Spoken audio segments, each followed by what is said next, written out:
Hello, and thank you so much for checking out this video. This actually comes from a question that I got from one of you. So remember to please hit that subscribe button so you can check out future content, and make sure to hit me up if you have any questions of your own.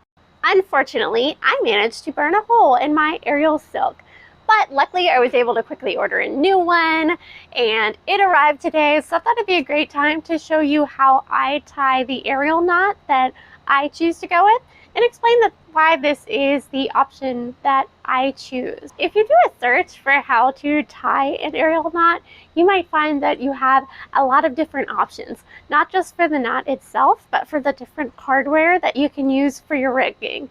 Sometimes this can feel a little overwhelming. Just know there are different ways you can do it. Just because this is the way I do it, it's not the only way to do it. And always consult with your manufacturer if you have any doubts about how you can rig your silks. Now, the knot that I'm going to be showing in a few minutes is more for aerial yoga. If you're going to be doing acrobatics, like silk dance kind of thing, that involves flips and spinnings, you probably want to go with something more like a figure 8 knot. Might do that in another video. But anyways, this is a knot that will work for aerial yoga. So the pieces that we're going to need is, first, of course, our silk. Now this silk is 5.5 yards long. While this may or may not be enough for you, it works for me on my yoga body stand that I have.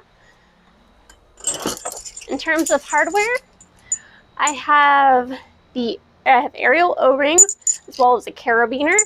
Now, many people rig their silks directly to the carabiners. The reason that I choose to do the O-rings is that it doesn't have things that your silk can snag directly on. So this will help with the longevity of your silk and help a bit with the safety in that respect.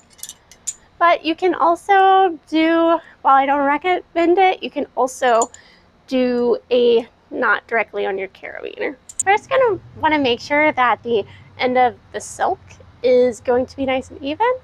So the best way to do this is actually, if you can lay your fabric the full length of the floor and fold it in half, that's a little bit easier.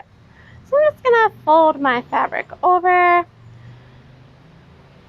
grab each corner, and I'm going to make sure I have this corner nice and tight as I scrunch up this end little by little. One little tip, if you want to keep all the fabric together once you're finished bunching, some people put like a hair tie at the end. They don't have to worry about it coming undone.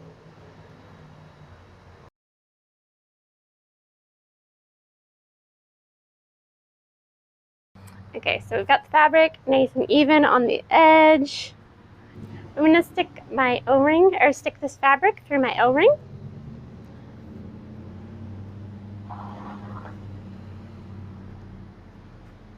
Now, if everything else is fairly easy to find at somewhere like Amazon, this is the one exception, you'll probably have to go to an Ariel specialty store in order to find this, or an equivalent of this O-ring. I got mine from Uplift Active.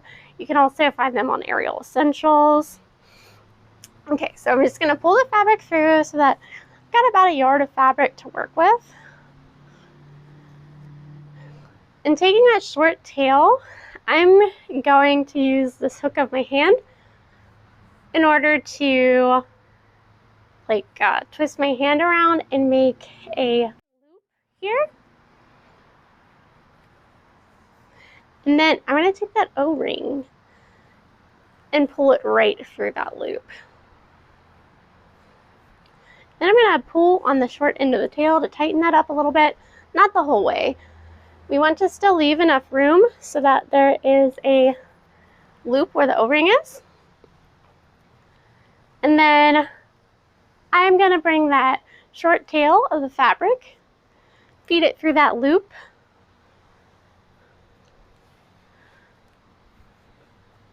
Okay, once the short tail is through that loop, I'm just going to pull up or pull down like you would with a tie.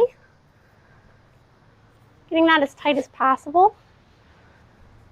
I'm going to take that short end of my fabric using like the hook where my thumb and pointer finger are.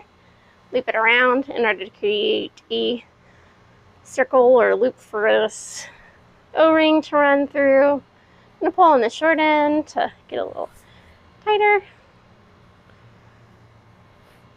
But I'm going to make sure to leave a hole for that short tail to run in.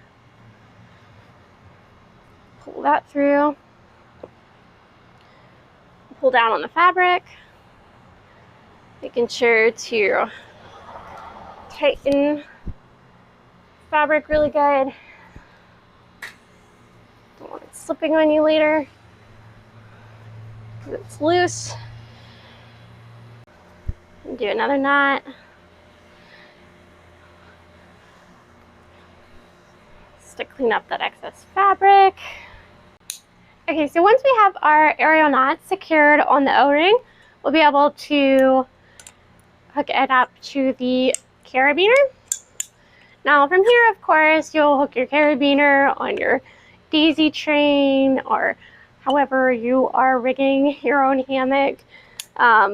So pretending that it's hooked up to the daisy chain or wherever it's going to be hanging on, then I learned in my aerial teacher training that you want the end of the carabiner that opens up to be at the bottom.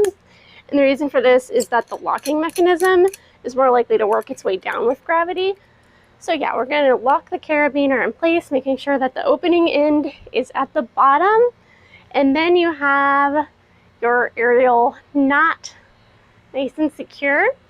Now, for me, I've never had any issues, but again, a little extra safety never hurts.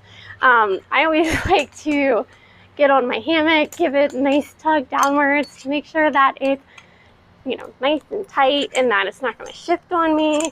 I also like to do a more gentle practice or two before I do anything where I'm more likely to get hurt if it comes undone.